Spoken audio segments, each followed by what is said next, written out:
మా latest videos కోసం మా ఈ తెలుగు న్యూస్ ఛానల్ సబ్స్క్రైబ్ చేసి గంట సింబల్ యాక్టివేట్ చేసుకోండి. రేపే శ్రావణ గురువారం, పైగా ఈ రోజుతోనే శ్రావణ మాసం ప్రారంభమవుతుంది. ఇది అమావాస్య మరుసటి రోజు కూడా కావటం విశేషం. రేపు గురువారం రాత్రికి పసుపు డబ్బాలో ఇది వెయ్యండి. లక్షలు కాదు, కోట్లు వస్తాయి. మీ కష్టాలన్నీ పోతాయి, బాధలన్నీ పోతాయి, సమస్యలన్నీ పోతాయి. లక్ష్మీదేవి అనుగ్రహంతో సంపాదన విపరీతంగా పెరుగుతుంది. ఎందుకంటే పసుపు డబ్బా అంటే కేవలం వంటగదిలో ఒక మూలన ఉండే సాధారణ డబ్బా మాత్రమే కాదు, అది సాక్షాత్తు శ్రీ మహాలక్ష్మీదేవి స్వరూపం. పసుపును మనం ప్రతి శుభకార్యంలోనూ, పండుగలలోనూ, పూజలలోనూ విరివిగా ఉపయోగిస్తాము. పసుపు ఎక్కడైతే స్వచ్ఛంగా, పవిత్రంగా ఉంటుందో అక్కడ లక్ష్మీదేవి కొలువై ఉంటుందని మన పురాణాలు ఘోషిస్తున్నాయి. అందుకే ఇంట్లో పసుపును దాచే డబ్బాను ఎంతో జాగ్రత్తగా, భక్తి శ్రద్ధలతో చూసుకోవాలి. పసుపు డబ్బాను లక్ష్మీదేవి ప్రతిరూపంగా భావించి ప్రతిరోజు దానికి నమస్కరించుకోవడం వల్ల ఇంట్లో శుభకార్యాలు జరుగుతాయి. పసుపు డబ్బాను ఎప్పుడూ కూడా అపరిశుభ్రమైన చేతులతో లేదా ఇంగిలి చేతులతో తాకకూడదు.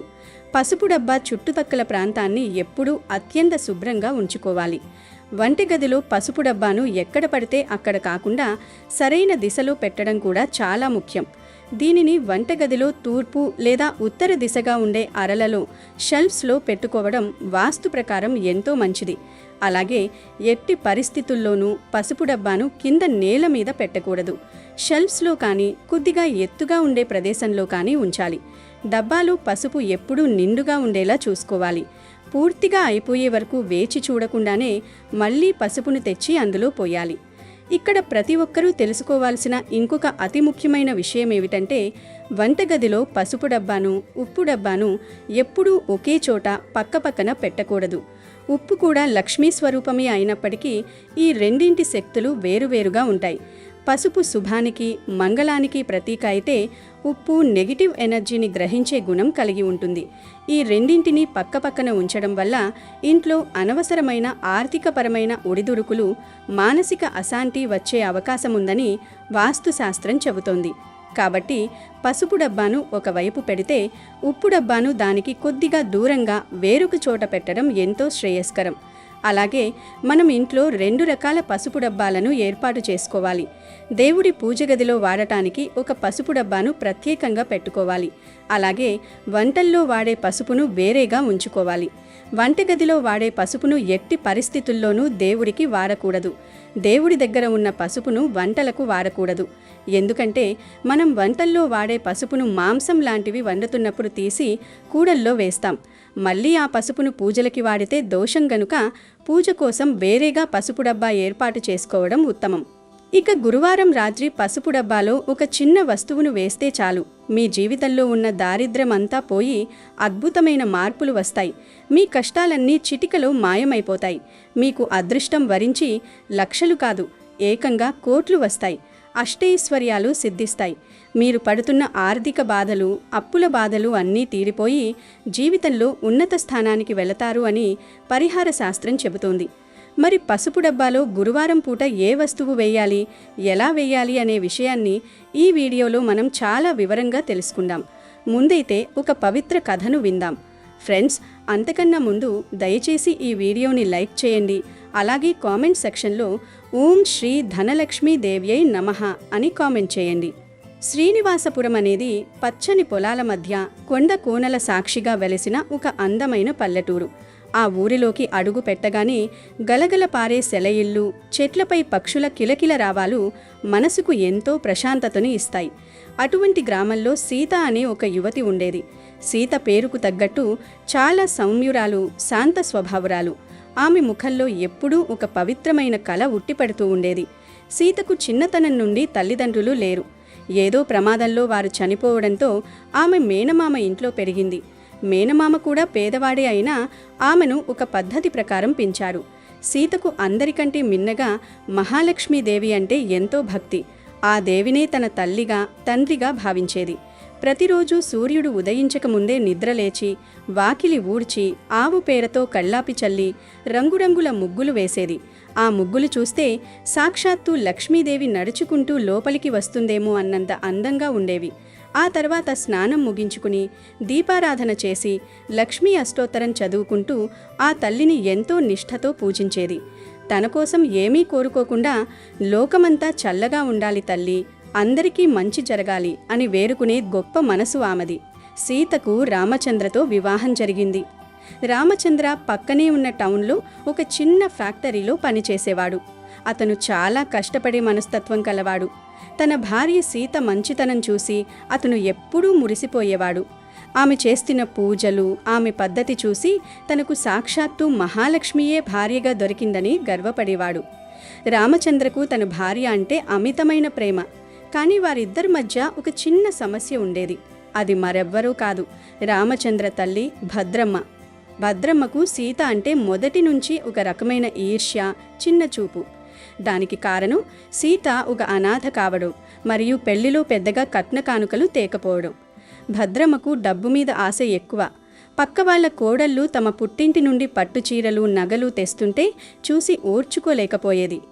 నా కొడుకు ఇంత అందగాడు, ఉద్యోగం చేసేవాడు, ఏదైనా సంబంధం చూస్తే లక్షల్లో కట్నం వచ్చేది, ఈ అనాథ పిల్లను తెచ్చి నా నెత్తిన పెట్టారు అని ఎప్పుడూ గొనుక్కుంటూ ఉండేది.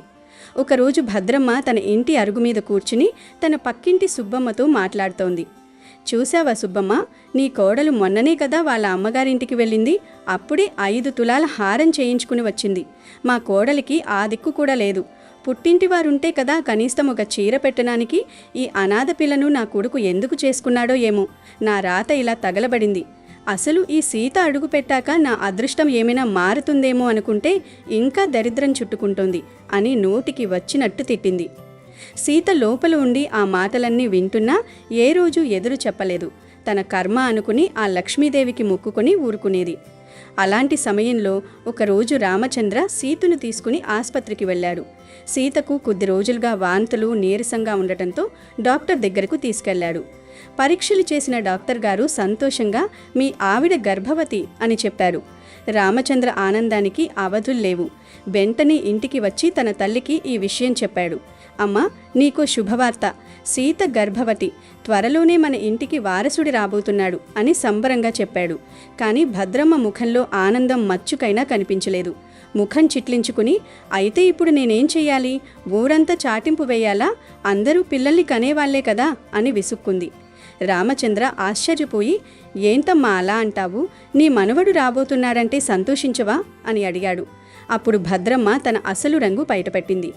సంతోషం ఎలా వస్తుందిరా, సాధారణంగా ఆడపిల్ల గర్భవతి అయితే వాళ్ళ పుట్టింటి వాళ్ళు వచ్చి సారి పట్టుకొస్తారు, మంచి తిండి పెడతారు, పురుడు పోస్తారు.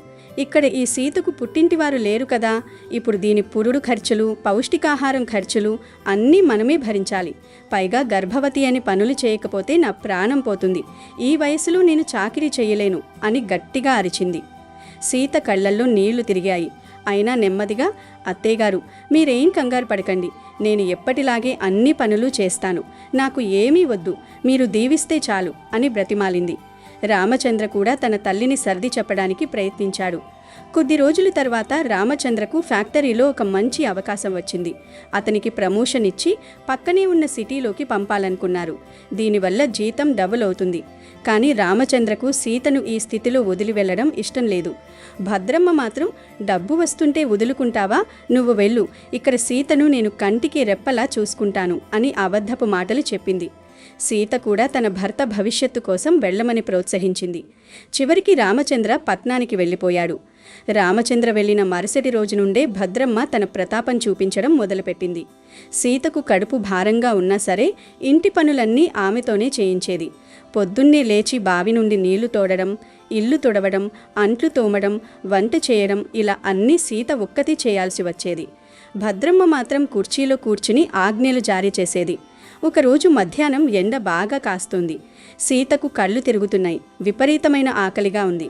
భద్రమ్మకు మాత్రం రాగి ముద్ద తినాలనిపించింది. సీత, నాకు రాగి ముద్ద కావాలి, వెంటనే చెయ్యి అంది. సీత వంటింట్లోకి వెళ్ళి చూస్తే రాగి పిండి అయిపోయింది. అత్తయ్యగారు, పిండి లేదు, రాగులు కూడా లేవు అని చెప్పింది. లేకపోతే టౌన్కి వెళ్ళి తెచ్చుకో, నీకేం గర్భవతివి కదా అని గారాలు చేయాలా, వెళ్ళి తీసుకురా అని ఆ ఎండలో సీతను బయటకు పంపింది. సీత నీరసంగా దారిలో నడుస్తూ ఏడుస్తుంది. అమ్మా లక్ష్మీదేవి, నన్ను ఎందుకిలా పరీక్షిస్తున్నావు తల్లి, నాకు ఎవరూ లేరని అత్తయ్య గారు ఇంతలా వేధిస్తున్నారు, నువ్వే నాకు దిక్కు అని ప్రార్థించింది. అంతలో దారి పక్కన ఒక ముసలావిడ రాగులమ్ముతూ కనిపించింది. ఆవిడ సీత దగ్గరకు వచ్చి, ఏమ్మా, ఈ ఎండలో ఎక్కడికి వెళ్తున్నావు? నీ ముఖం చూస్తే చాలా నీరసంగా ఉంది, రా ఈ చెట్టు కింద కాసేపు కూర్చో అని పిలిచింది. సీత జరిగిందంతా చెప్పగా ఆ ముసలావిడ, అయ్యో పిచ్చిపిల్ల, ఇందుకేనా బాధపడుతున్నావు? నా దగ్గర ఉన్న రాగులు తీసుకో, ఇవి చాలా మేలైన రకం అని ఒక మూటను సీత చేతిలో పెట్టింది. చిత్రంగా ఆ మూట చేతిలోకి రాగానే సీతకు తెలియని శక్తి వచ్చినట్టు అనిపించింది. ఆ రాగులు బంగారు రంగులో మెరుస్తున్నాయి. సీత ఆమెకు కృతజ్ఞతలు చెప్పి ఇంటికి వచ్చింది. ఇంటికి రాగానే భద్రమ్మ, వచ్చావా? సరే, ఆ రాగులని తిరగలిలో వేసి విసిరి పిండి చెయ్యి, నాకు వెంటనే ముద్ద కావాలి అంది. సీత తిరగలి దగ్గర కూర్చుని విసరడం మొదలుపెట్టింది. ఆమె కళ్ళు తిరుగుతున్నాయి, చేతులు వణుకుతున్నాయి. సరిగ్గా అదే సమయంలో సీత చిన్ననాటి స్నేహితురాలు వాణిలాగా ఒక అమ్మాయి ఇంటికి వచ్చింది. సీత, ఏంటి ఈ పని? నువ్వు ఈ స్థితిలో ఇలాంటి పనులు చేయడమేంటి? పక్కకు జరుగు, నేను చేస్తాను అంటూ వాణి ఆ తిరగలిని తీసుకుని నిమిషాల్లో పిండి చేసేసింది. అంతేకాదు, వంటింట్లోకి వెళ్ళి వంట కూడా పూర్తి చేసి సీతకు తినిపించింది. సీత ఆశ్చర్యపోయి, వాణి, నువ్వు ఎప్పుడు వచ్చావు, ఎలా వచ్చావు అని అడుగుతుంటే ఆ అమ్మాయి సమాధానం చెప్పకుండా వెళ్ళిపోయింది. భద్రమ్మ మారలేదు.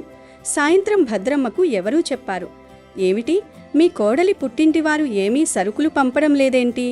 ఊళ్ళో అందరికీ సీమంతాలు జరుగుతున్నాయి అని. అది విన్న భద్రమ్మకు మంట పుట్టింది. ఇంట్లోకి వచ్చి సీతను దుర్భాషలాడింది.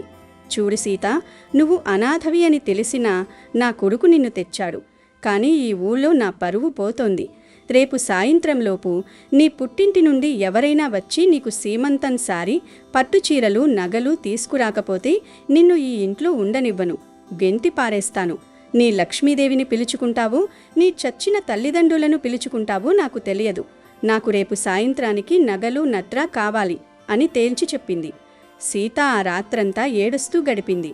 అమ్మా మహాలక్ష్మి, నా అత్తయ్య గారి కోలికలు నీకు తెలుసు. నాకు నువ్వు తప్ప ఎవరూ లేరు. నా పరువు కాపాడు తల్లి అని కన్నీళ్లతో ప్రార్థించింది. మరుసటి రోజు సాయంత్రమయ్యింది. భద్రమ్మ గడప మీద కూర్చుని ఎగతాళిగా నవ్వుతుంది. ఏది, నీ పుట్టింటివారు ఇంకా రాలేదేంటి? ఎక్కడ నీ చీరలు, ఎక్కడ నీ నగలు అని అరుస్తుంది. సరిగ్గా అప్పుడే గ్రామమంతా ఒక అద్భుతమైన సువాసనతో నిండిపోయింది. ఎక్కడో దూరం నుండి గజ్జల సవ్వడి వినబడుతోంది. ఊరంతా ఆశ్చర్యపోయేలా ఒక పెద్ద ఊరేగింపు వస్తోంది.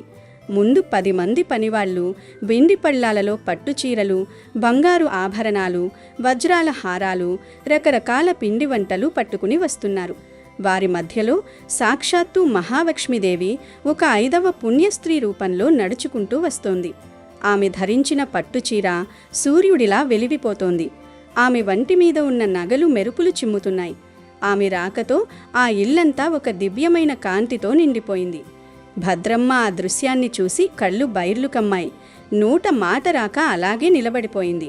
లక్ష్మీదేవి నేరుగా లోపలికి వచ్చి సీతను దగ్గరకు తీసుకుంది. సీత కళ్లలో ఆనంద బాష్పాలు కారుతున్నాయి. అమ్మా, వచ్చావా తల్లి అని ఆమె పాదాల మీద పడింది. లక్ష్మీదేవి సీతను దీవించి భద్రమ్మ వైపు తీవ్రంగా చూసింది. ఏమిటి భద్రమ్మ, సీతకు పుట్టింటివారు లేరని కదా నీ బాధ? ఇదిగో చూడు, లోకమంతటికీ తల్లిని నేనుండగా నా బిడ్డ అనాథ ఎలా అవుతుంది? సీత నా కూతురు. ఆమె భక్తికి మెచ్చి నేనే ఆమె పుట్టింటి తరపున సారి తీసుకువచ్చాను. ఇందులో ఈ గ్రామాన్ని కొనగలిగే ధనముంది. 7 తరాల వరకు సరిపోయే ధాన్యముంది. చూసుకో అని పనివాళ్లు తెచ్చిన ఆ పల్లాలను భద్రమ్మ ముందు పెట్టింది. ఆ పల్లాలలో ఉన్న బంగారు నాణాలు, వజ్రాల నగలు చూసి భద్రమ్మకు వణుకు పుట్టింది. ఆమెకు అర్థమైంది తను తప్పు చేశానని. సాక్షాత్తు ఆ జగన్మాతనే తన ఇంటికి వచ్చిందని తెలిసి ఆమె కాళ్ల మీద పడిపోయింది. తల్లి, నన్ను క్షమించు. ధన వ్యామోహంతో కళ్ళు మూసుకుపోయి ప్రవర్తించాను. నా కోడలిలో ఉన్న దైవత్వాన్ని చూడలేకపోయాను. నాకు శిక్ష విధించు తల్లి, కానీ నన్ను మన్నించు అని ఏడ్చింది. అప్పుడు మహాలక్ష్మి శాంతించి, చూడు భద్రమ్మ, ధనం ఈరోజు ఉంటుంది, రేపు పోతుంది. కానీ గుణవంతురాలైన కోడలు దొరకడం పూర్వజన్మ సుకృతం. సీత వంటి కోడలు ఉన్న ఇల్లే వైకుంఠం. ఇకపై ఎప్పుడూ తనను కష్టపెట్టకు. ఆమె గర్భంలో పెరుగుతున్న బిడ్డ అదృష్టవంతుడు. కోడలిని కోడలిలా కాకుండా ఇంటి మహాలక్ష్మిలా గౌరవించు. అప్పుడే నీకు నీ వంశానికి శ్రేయస్సు అని చెప్పి మాయమైపోయింది. ఆ క్షణం నుండి భద్రమ్మలో పూర్తిగా మార్పు వచ్చింది. సీతను సొంత కూతురు కంటే ఎక్కువగా చూసుకోవడం మొదలుపెట్టింది. ఆమెకు ఏ కష్టం కలగకుండా పనులన్నీ తనే చేసేది. కొద్ది రోజుల తర్వాత రామచంద్ర పట్నం నుండి వచ్చాడు. ఇంట్లో జరిగిన మార్పును, వచ్చిన సంపదను చూసి ఆశ్చర్యపోయాడు. సీత ద్వారా అసలు విషయం తెలుసుకుని ఆ లక్ష్మీదేవికి సాష్టాంగ నమస్కారం చేశాడు. సీతకు ఒక అందమైన పండంటి మగబిడ్డ పుట్టాడు. ఆ బిడ్డ రాకతో వారిల్లు అష్టైశ్వర్యాలతో తులతూగింది. సీత తన భక్తితో, ఓర్పుతో అత్తగారి మనసు మార్చడమే కాకుండా దైవ అనుగ్రహాన్ని కూడా పొందింది. ఈ విధంగా శ్రీనివాసపురంలో సీత కథ అందరికీ ఒక ఆదర్శంగా నిలిచింది. ఇక వీడియోలోకి వస్తే, గురువారం అనేది గురు భగవానుడికి మరియు శ్రీ మహాలక్ష్మికి ఎంతో ఇష్టమైన రోజు. అందుకే ఈ పరిహారాన్ని గురువారం రాత్రి సమయంలోనే చేయాలి. గురువారం రాత్రి ఆడవారు పనులన్నీ పూర్తయిన తర్వాత వంటగదిని శుభ్రం చేసుకుని ఈ క్రియను చేయాలి. దీనికోసం ముందుగా ఒక చిన్న తెల్లటి కాగితం, పేపర్ తీసుకోండి. ఆ కాగితం మీద ఎటువంటి గీతలు ఉండకూడదు. ఆ ఖాళీ పేపర్లో ముందుగా ఒక చిన్న అల్లం ముక్కను వేయండి. అల్లం అనేది సిరి సంపదలను ఆకర్షించే అద్భుతమైన వస్తువు అని తంత్రశాస్త్రం చెబుతోంది. శుభ్రంగా కడిగి ఆరబెట్టిన ఒక చిన్న పొడి అల్లం ముక్కను ఆ పేపర్ మీద ఉంచండి. అల్లం ముక్క పెట్టిన తర్వాత అందులో సరిగ్గా 7 నల్ల మిరియాలు వేయండి. మిరియాలు మన ఇంట్లో ఉన్న నెగటివ్ ఎనర్జీని, చెడు దృష్టిని పారద్రోలడంలో ఎంతో శక్తివంతంగా పనిచేస్తాయి. ఆ తర్వాత అందులో ఒక ఎండు మిరపకాయను తొడిమ తీయకుండా వేయండి. ఎండు మిరపకాయ శత్రు బాధలను నివారించి పనుల్లో ఉన్న ఆటంకాలను పూర్తిగా తొలగిస్తుంది.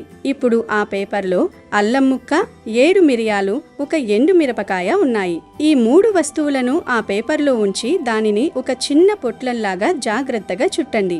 ఈ పొట్లం చుట్టేటప్పుడు పూర్తిగా లక్ష్మీదేవి మీద మనసు లగ్నం చేయాలి. ఆ పొట్లాన్ని మీ కుడి చేతిలో పట్టుకొని కళ్ళు మూసుకుని మీ మనసులో ఉన్న అతి ముఖ్యమైన కోరికను లేదా మిమ్మల్ని బాధిస్తున్న ఆర్థిక సమస్యను అమ్మవారితో చెప్పుకోండి. నా కష్టాలు తీరిపోవాలి, ఇంట్లో ధన ప్రవాహం పెరగాలి అని బలంగా కోరుకోండి. ఇలా వేడుకున్న తర్వాత వంటిగదిలో ఉన్న మీ పసుపు డబ్బా మూత తెరిచి అందులో ఉన్న పసుపు మధ్యలో ఈ పొట్లాన్ని పెట్టండి. ఆ పొట్లం పసుపులో కప్పబడిపోయేలా పెట్టి మూత బిగించి ఉంచేయండి. పసుపులో ఉన్న లక్ష్మీతత్వం, ఆ పొట్లంలో ఉన్న ఆకర్షణ శక్తి కలిసి మీ ఇంట్లోకి ధనాన్ని విశేషంగా ఆకర్షిస్తాయి. ఇలా పసుపు డబ్బాలో వేసిన పొట్లాన్ని అలాగే వదిలేయకూడదు. దీనిని నెలకి ఒకసారి మార్చాలి. అంటే ఒక నెల గడిచిన తర్వాత వచ్చే ఏదైనా ఒక గురువారం నాడు మళ్ళీ రాత్రి సమయంలో ఆ పాత పొట్లాన్ని పసుపు డబ్బాలో నుండి బయటకు తీయాలి. ఆ తీసిన పొట్లాన్ని ఎట్టి పరిస్థితుల్లోనూ చెత్తబుట్టలో వేయకూడదు. దానిని తీసుకువెళ్లి పారే నీటిలో, అంటే నది లేదా కాలువ లాంటి ప్రవహించే నీటిలో పడేయండి. పారే నీరు లేకపోతే ఎవరూ తొక్కని ప్రదేశంలో ఒక పచ్చటి చెట్టు మొదట్లో మట్టి తీసి పాతిపెట్టండి. ఆ తర్వాత మళ్ళీ ఇంకొక కొత్త కాగితం తీసుకుని అందులో కొత్త అల్లం ముక్క, 7 మిరియాలు, ఒక ఎండు మిరపకాయ వేసి కొత్త పొట్లం కట్టి మీ కోరిక చెప్పుకొని మళ్ళీ పసుపు డబ్బాలో వేయాలి. ఇలా ప్రతి నెల చేయాలి. ఇలా పసుపు డబ్బాలో పొట్లం వేసే ఈ అద్భుతమైన పరిహారాన్ని మీరు వరుసగా 7 సార్లు, అంటే నెలకి ఒకసారి చొప్పున 7 సార్లు ఖచ్చితంగా చేయాలి. ఇలా క్రమం తప్పకుండా పరిపూర్ణమైన నమ్మకంతో 7 సార్లు చేస్తే ఖచ్చితంగా మీ కష్టాలన్నీ పోతాయి. మీ ధన సమస్యలు, ఆర్థిక ఇబ్బందులు అన్నీ పూర్తిగా సమసిపోయి మీ సంపాదన అనూహ్యంగా పెరుగుతుంది. ఆ లక్ష్మీదేవి అనుగ్రహంతో మీ జీవితం అద్భుతంగా మారిపోతుంది. మీ కుటుంబంలో సిరి సంపదలు, ఆయురారోగ్యాలు వృద్ధి చెందుతాయి. మీరు చేసే ప్రతి పనిలో విజయం వరిస్తుంది. కాబట్టి అపారమైన విశ్వాసంతో గురువారం రాత్రి ఈ పరిహారాన్ని చేసి శ్రీ మహాలక్ష్మీదేవి కరుణా కటాక్షాలను పొంది సంతోషంగా జీవించండి. అమెజాన్లో బెస్ట్ డిస్కౌంట్స్ కోసం వీడియో డిస్క్రిప్షన్లో లింకు ఉంది, చూడండి. అలాగే మా టెలిగ్రామ్ ఛానల్ సబ్స్క్రైబ్ చేసుకోండి.